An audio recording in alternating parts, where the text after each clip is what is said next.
With a Planet Fitness Black Card, you don't just get a great workout, you get a great perk out because your membership is packed with perks. Join for just $1 down and $24.99 a month. Join the judgment-free zone today. Deal ends Thursday, August 10th. See Home Club for details. What's going on, spectators? You're tuning into the latest episode of Spec Tales, a comic book podcast. October is officially here, and Spec Tales is going all in on horror for this month. So put on your Halloween costumes and get ready for some treats. This is episode 13. This is a conspiracy. That's what this is. Just begging to course its way through your veins. Let's just for a moment speculate, shall we? You're into comic books, aren't you? I'm a nerd. But you do like comic books. Comic books aren't just for sad nerds anymore. Do you think we need one more? Strange things are afoot at the Circle K. Do you think we need one more? Objection, calls for speculation, move to strike. This is a bad idea. This is a bad idea. All right, we'll get one more. Spec Tales, a comic book podcast with Jake and Jesus. All right, welcome everybody to the 13th episode of Spec Tales. You can't see him right now, but Jesus is dressed up as the Stay Puft Marshmallow Man from the Ghostbusters movie. I thought we were supposed to dress up for this one. I don't know why. Oh, that's all right. No, I'm enjoying it. So he's got the hat on and everybody and everything. He looks hilarious. So no, really, it looks nice. Thanks for trying. As opposed to your Harley Quinn outfit, I think I did a little bit better job. Hey, this is not a costume. This is your normal everyday work wear. Yeah, exactly. So, all right. So now that that's gotten plenty awkward, let's jump into kind of what we've got going on today. So for those of you who are joining us for the first time, this is Spec Tales. We are a comic book podcast, and we generally will talk about recent pickups. We'll talk about speculation that we're looking at. Sometimes we'll throw out a grail tale here and there. Today we do not have a guest. It is just Jesus and I rolling, with what we have. And so we're kind of going to go over a few things that have just kind of stacked up on us over the last few months or so, including some topics just regarding collecting and how we go about doing that. Things like how do we create our wish lists, or how do we stack the books that we've already purchased, and how do we organize that? So we'll go over some of that, whether those are tips or something. I don't know. You might find it helpful. You may not. But we're also going to jump into the books that we're eyeing going forward. So, Jesus, what's new with you over there? In the collecting world, a lot, man. I'm getting ready for another convention coming to Houston, which I will be talking about in another episode in the future. But it's a very big convention, so I'm really excited about it. And then I've had a bunch of pickups recently, man, that I definitely want to talk about and kind of get your point of view on and see what you think. Nice, man. I'm pretty excited about my pickup for the day as well. So we can maybe jump right into that because it sounds like we've got a full show coming. So let's go ahead and pop right in, and I'll let you take the lead. All right, man. So I have 3 pickups that I want to talk about. The first one is, again, one of your favorite, an NFT, a non-fungible token. But it is a big one, at least in my opinion. It's the first appearance of Daredevil #1. You got one? I got one by luck, but I did get one. Yeah, man, I was pretty excited about it. It's a common one, so nothing crazy. But still, it's still a big book. How many are there of that book? Again, they're only 30,000. They're only 30,000. The common ones are 30,000. No, all together. And within those common is they have the variants and the 1 in 2,000 or 1 in 3,000 or whatever. I think there's like 1 in 50, or there's only 50 of them or something like that. So 1 out of 50. So I do have some cool variants on there. This was a special one that was released on a Friday for New York Comic Con. And I messed up because apparently they were releasing one Friday, Saturday, and Sunday, and I missed Saturday and Sundays. But I still got Daredevil, so I'm okay with it. Interesting. Okay, so from a recent pickup standpoint, is that kind of cover you, or do you want me to jump No. into mine and you've got No, more? no. You said you had I a got large more. stat. Yeah, I figured you had I got more. So I got two more, and they kind of like get better as we go through them. oh, okay. So this is a payoff for one of our specs, actually on the spec with Cookie, I believe. I picked up this week Kylo Ren, or The Rise of Kylo Ren, number 1 through 4. I'm actually going after number 1, which is the first appearance of Ren, who is Kylo Ren is basically named after, I guess, or the Knights of Ren, or what have you. The more I dig into this character, the more I realize that the community likes him. This is also a warm blanket book. He's also been cast for some future project, and he's been cast by a very, I guess I would say, high profile actor that hasn't been doing things lately. In Christian Slater is going to be Ren. Oh wow. Okay. So there have, I mean, there's going to be a lot more to do with Ren, and this is his first appearance of him. Now, a lot of people go for or are looking for buy The Rise of Kylo Ren number 3, which is the first of our Chris, who is a Jedi from the High Republic. And there's also a lot of potential in that book because she's a Jedi that it's from the High Republic, and there's going to be a lot more High Republic stuff going forward, especially with that writer Charles Soule. But I know that's not the one that I'm talking. I mean, I did pick it up, but what I'm saying is 1 through 4 as a set. It was only 4 miniseries set. Is you can pick it up for under $80 right now. I picked up this set, and I also picked up from Instagram a number 1 for like $10. So in near mint condition. So that, and we talked about this in that episode with Cookie, that it's a warm blanket, and we don't know why it's not doing more. I mean, there's been like Lego, what is it called? Lego show adaptations of Ren or his character. So I mean, he's out there. He's a pretty popular character. I kind of liken him to Thrawn, and we know what Thrawn is doing, and the Thrawn books are doing. They're like ridiculous. So that's why I picked them up, and I picked up multiple copies just to get all my bases on that one. Okay, so you've got one more coming, right? I got one more, and this is the one that I told you that I felt like Thanos wielding the Infinity Gauntlet. I got another gem, and I put it on there, and I had that little flash of power surge through my body when I was able to close this deal. So I got this, and I'm just, really happy I got this about $100 under FMV. And okay. and that was before today. That was before today, because today it went up because they announced the first, what is it, the trailer's coming, Ms. Marvel. Okay, so what's the book? I got this book here, Marvel Now .1 number 1, first appearance of Kamala Khan. I got it in a 9.4. 9.4. So it's 9.4. I was shooting for 9.6, but again, $100 under FMV. I couldn't pass it up, man. I couldn't pass it up, and it's already doing probably like, now that book is $250 under FMV, what I got it for, and that's before the trailer comes out. So, and what I'm saying with the gym is, I have now Miss America Chavez, I have Kamala Khan, I'm still searching for Cho, and I'm still searching for Riri, which Riri's probably, I don't know if the train is left yet, because I haven't found a lot of good deals on that one. But I don't know if they're going to, right? Like, yeah, I know. That one's kind of, you might have to eat it on that one. Well, I might have to sell these to get those. I don't know, but Cho is still out there. Cho, I don't know. He's going fast too. So I've been watching Cho out there on eBay or wherever I can find them, and man, they don't last long. They don't. So they really don't. And again, that's a different type of book too. Like, these books are so weird, man. Like, okay, the Vengeance one, which is the first Miss America Chavez, hard book to find in high grade. It's a white cover.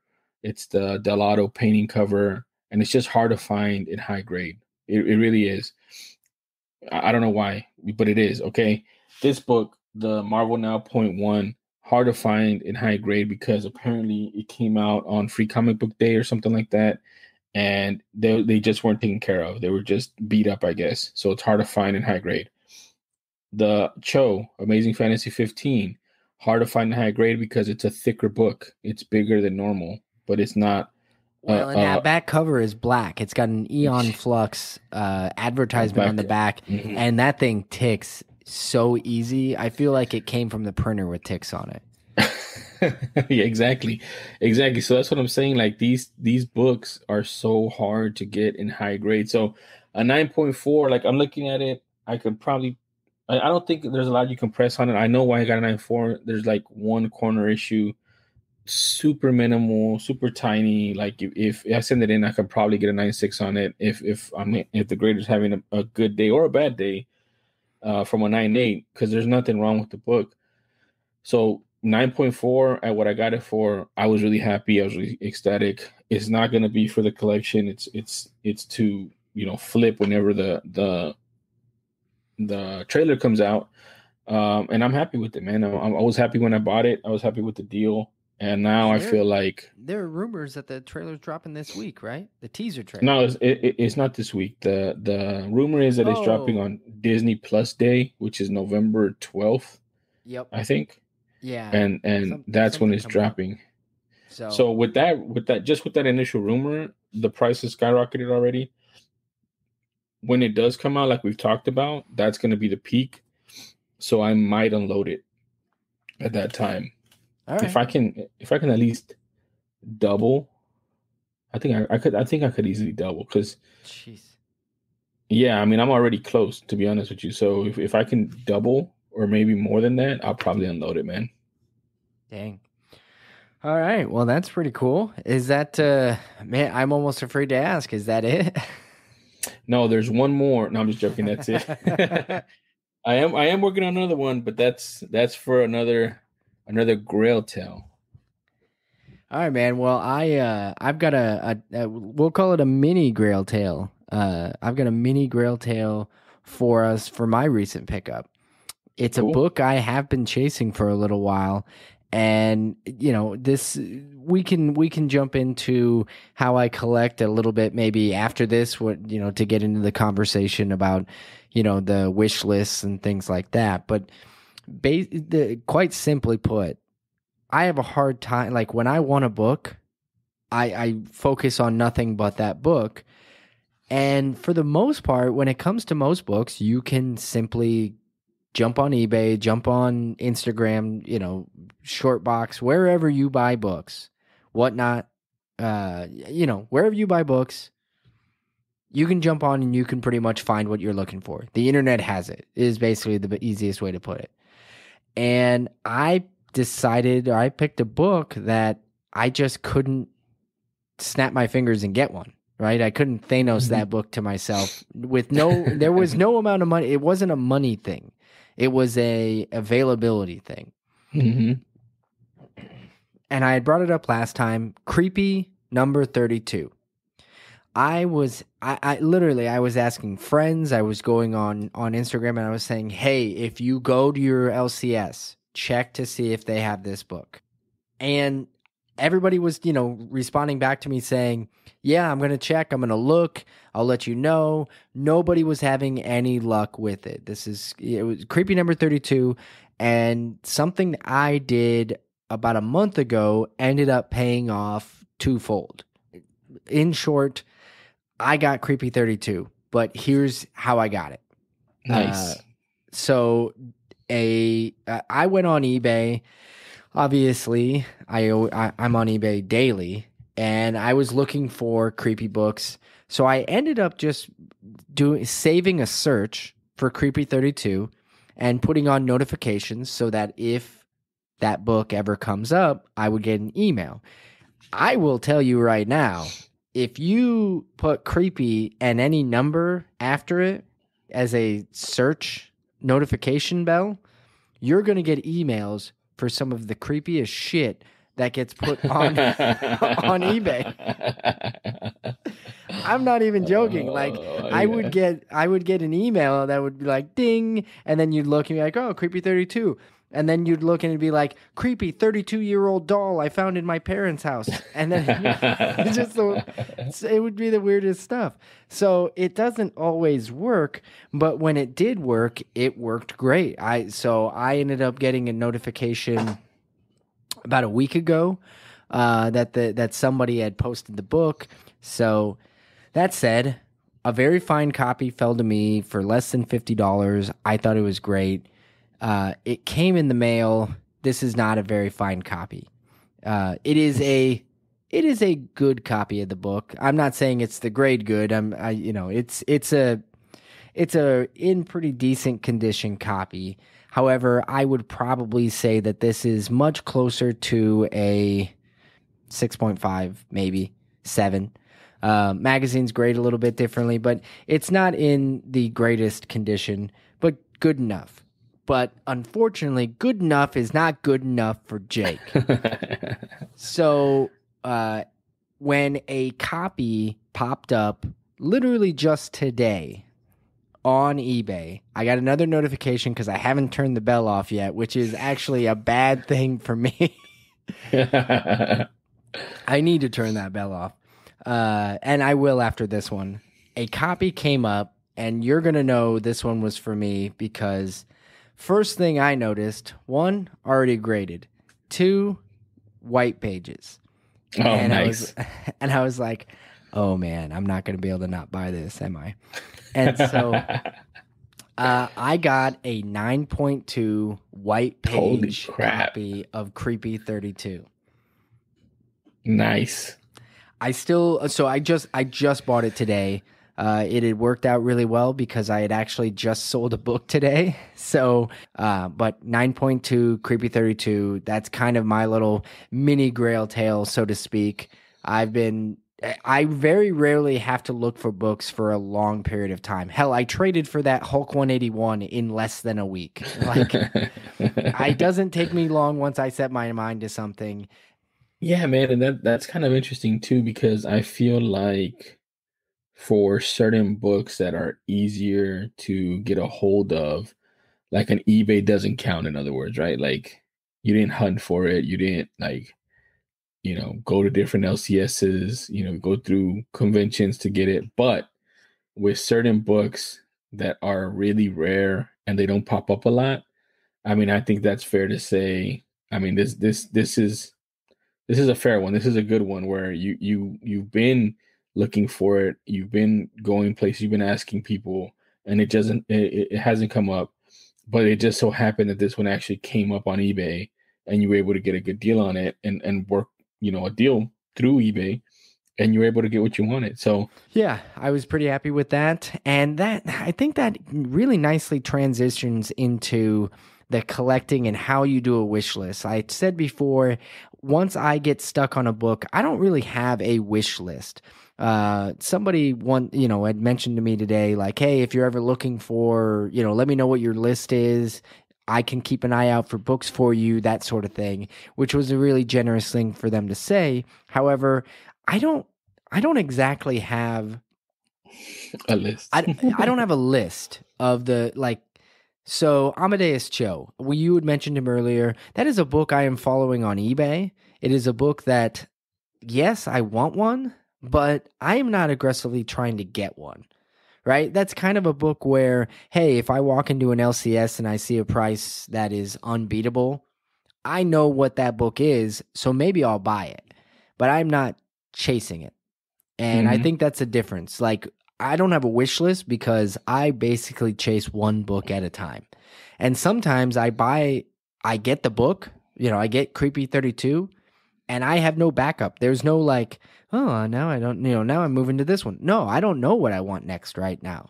So it's not like I have just a next up mentality. However, there are books I keep an eye out for. And so while it's not a designated list, there are books that I'm keeping track of the prices for. And that's usually just on eBay, right? Like, oh, I'm watching that one. And I'll just watch different books But it's not a wish list. And that's the difference is I'm not sitting there. I can't give somebody a list saying like, oh, these are the books I want. I don't have that. And I was curious if you do, because that's just something that we, from a tactical standpoint, we haven't really covered how we organize ourselves. Yeah, I mean, for me, I do have a wish list. I've told you, but I normally do that to kind of organize myself when I'm going to conventions, just because there's so many books in one place. You can get overwhelmed real quick.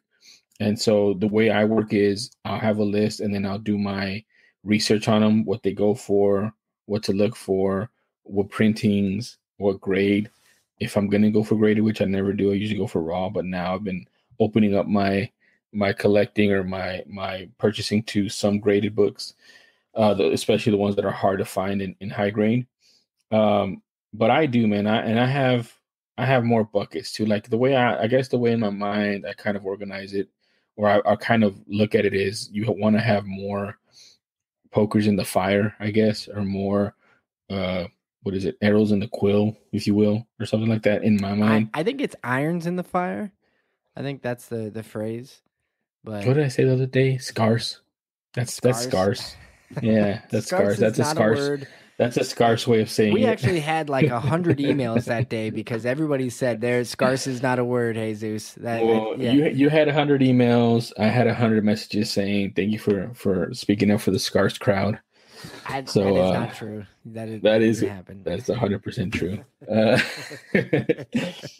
But yeah, whatever. I mean, whatever those sayings are. Yeah, I like to have like a wide net just in case I don't find what I'm looking for. I don't show up empty-handed. I'm always trying to move money. I'm trying to move money fast. Like the faster, the better, but obviously not like a day trader. So if I don't find Cho, then I'm going to move on to Riri. If I don't find Riri, I'm going to move on to Jima. If I don't find Jima, I'm move on to something else, right? Like that's how I look at it. Like I'm not going to limit myself to one when there's other opportunities out there that I could still make money on.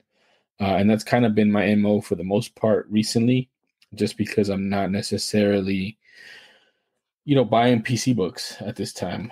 I'm just buying books to move that can be featured on my website, or that could make me some money so I can get more books that can be featured on the website.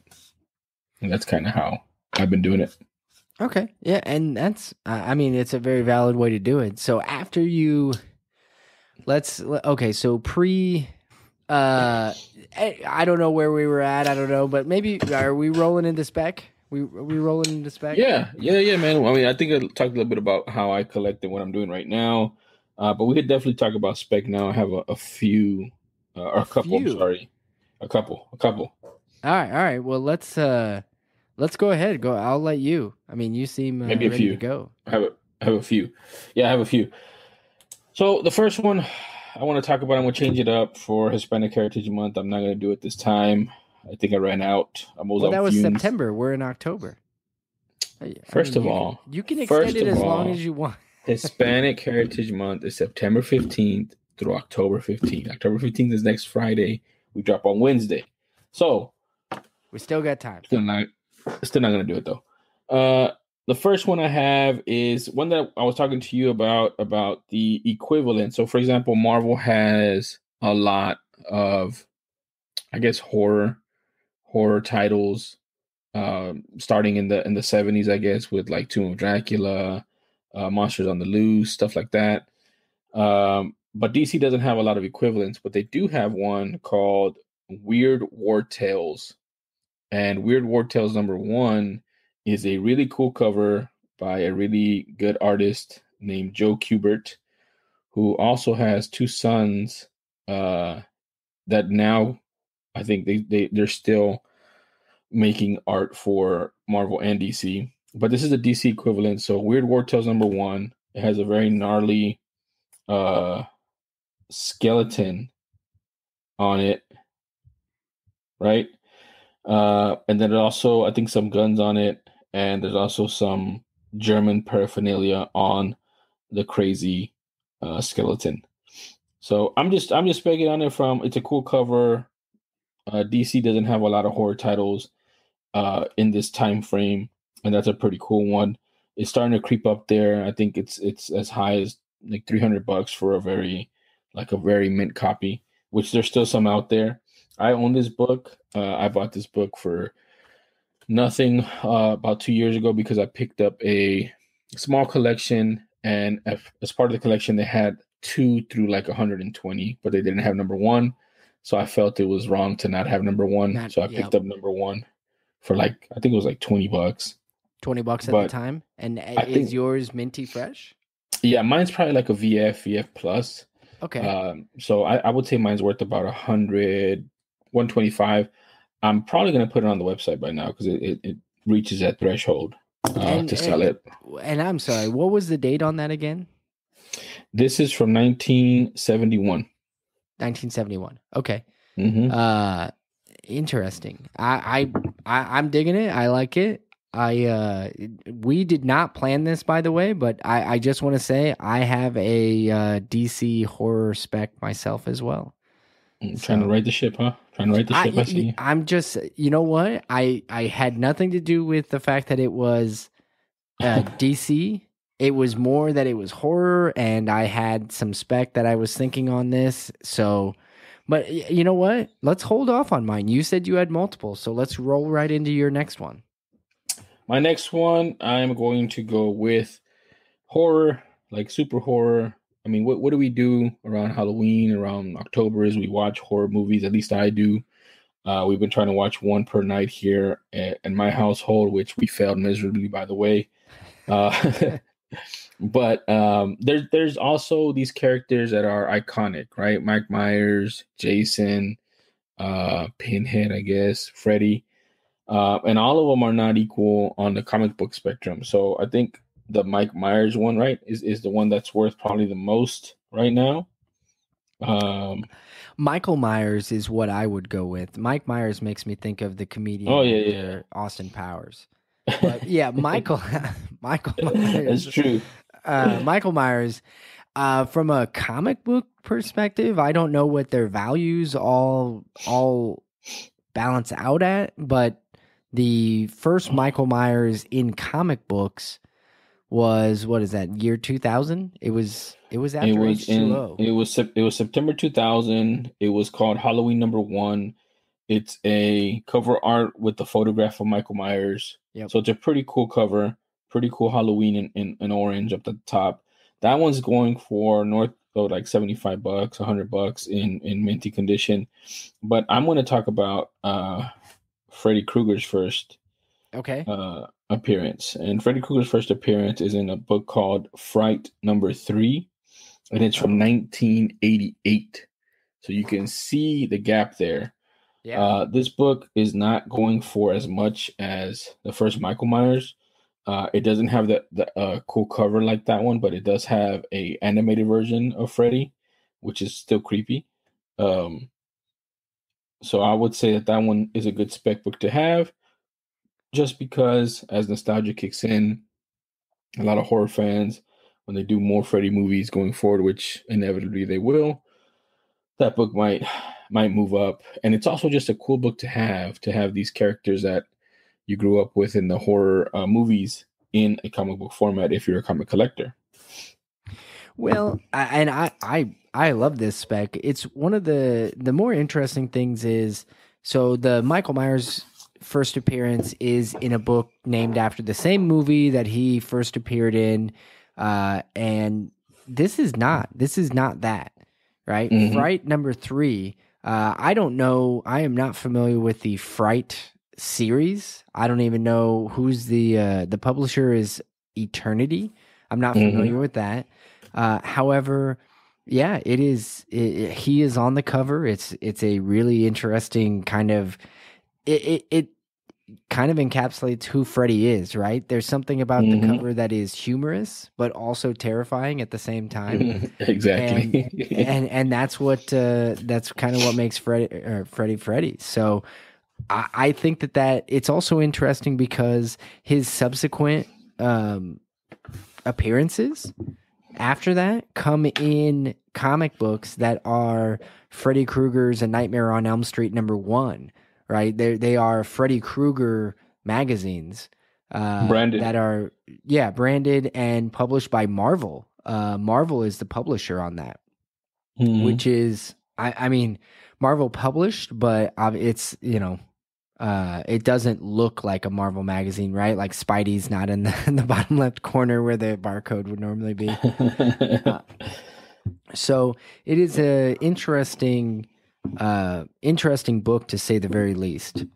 So yeah, and that's not even my best one. Okay. So real quick, sorry, but I have to put this one in for the horror. I'm gonna put in Saw #1. Okay. So the reason I'm putting this book in is obviously because we just saw a Saw movie spin-off, right? Called, what is it called? Spiral. Book of Saw or Spiral, whatever it's called. So this franchise has legs. I think it was actually well received or well reviewed movie with Chris Rock in it. A lot of people like it. A lot of people like the Jigsaw character. Now, this book came out in 2005. Saw 1. It's actually almost like a prequel to the Saw series because I think it came out right around the time or before it came out. But it actually came out with a promotional giveaway. And I think that's another reason why I wanted to highlight this book, because this book is hard to find in high grade because it was a promotional giveaway whenever you bought the DVD that were sold at Best Buy. So rareness is there. Franchise that's continuing even to this day with good reviews on it and people want to see more of is there. So the nostalgia is also going to be there and it's going to be a rare book. So Saw #1, another spec book for you guys. And just my opinion, I actually kind of feel like the Saw storyline, like what they do in those movies, might actually work better in comic books. Right, I liked I loved the first movie, and then essentially those movies stair step down as if from a quality perspective, and then just writing. The writing in the first one, in my opinion, I thought it was great, or good enough to be interesting, and then it steps down definitely. But I also think that they were constantly trying to find a better way to kill somebody, which in many cases you might have more freedom to do it in comic books. And the series as a whole might have really worked really well in comics. This one might be one of those reverse ones where they can pick it up now, because I haven't seen too many Saw. Is it even in the title? Like I don't think it is. IDW, it seems like they just did that one-off, which lends itself to the rarity of it. So if they're going to do another one, or if they're going to branch that off into its own, series, that would be something of interest to me, especially with the spinoff that Chris Rock did.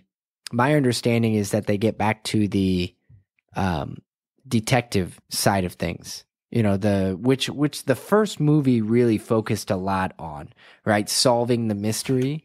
And then the later ones, the subsequent ones, seemed less about the detective work and more about the intricacy of the games that Jigsaw made. So anyway, I find that to be another very interesting spec and something that, maybe people aren't looking into right now, but could in the future, right? These are all horror movies, things that we're loving, kind of like Dracula from the 1930s, from early movie days. Dracula kind of stemmed, and then immediately, because of his popularity, when comic books started getting more popular, look at pre-code horror. Dracula was all over those things, right?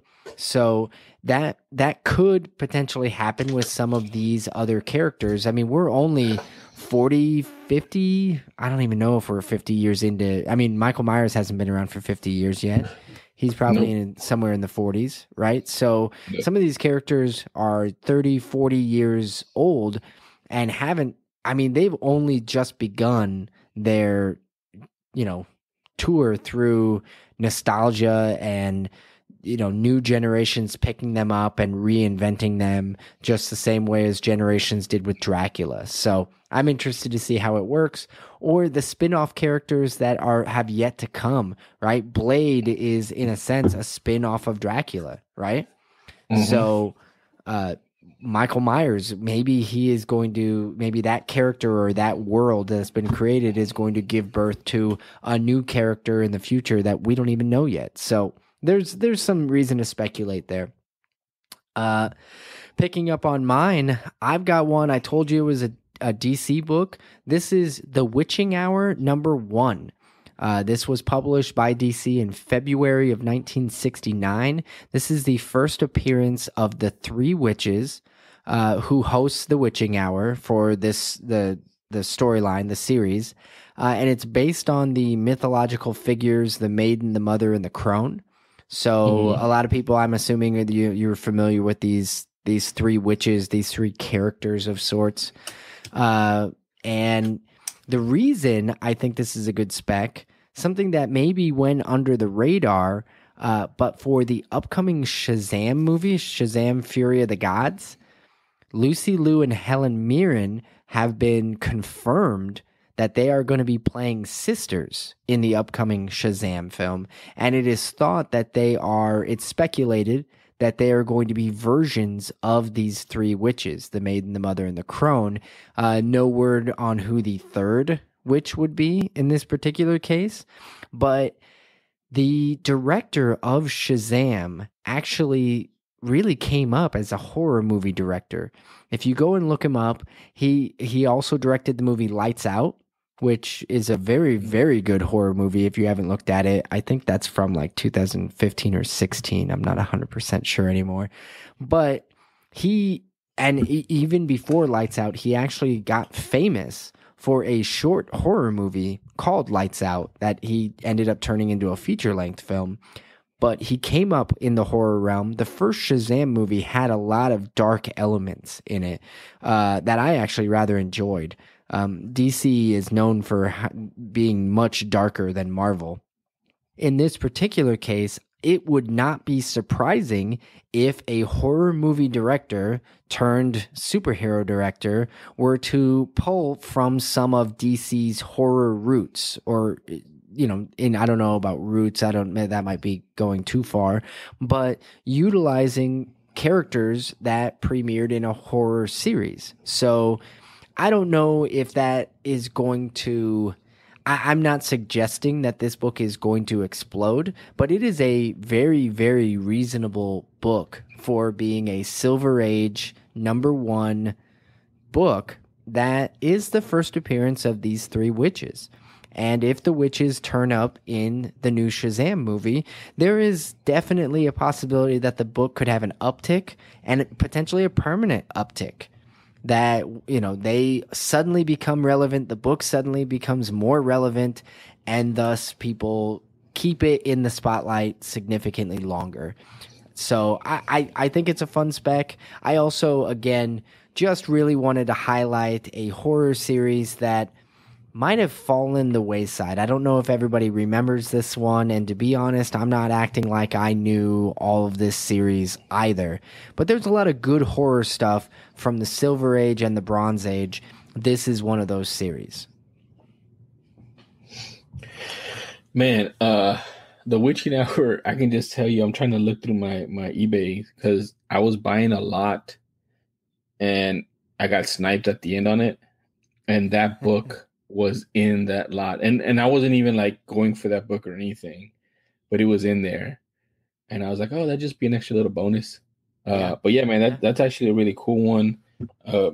That's a cool series as well. I think that's kind of equivalent to, like Crypt Keeper almost. If they're telling stories, right? Is that what it is? Yes, yeah. So the Witching Hour, those three witches kind of spin yarns, so to speak, if you want to go with the old phrases. But it's a good series. Again, it is DC based, so I would say if you want the more twisted, you want the really gross you out kind of stuff, I would lean into the eerie and creepy tales that I think tend to be a little bit more in that realm. However, The Witching Hour does provide people with some great stories. They had some good writers working on those books, and ultimately they were always well produced, high quality comics. I think, in my opinion, Creepy does have some duds. Early Creepy is all very, very good, but later Creepy certainly has a lot of duds. And when you're trying to come up with horror stories on the monthly, I could see how that could get a little trying. But I will say, I think that The Witching Hour was very well produced for a decent run.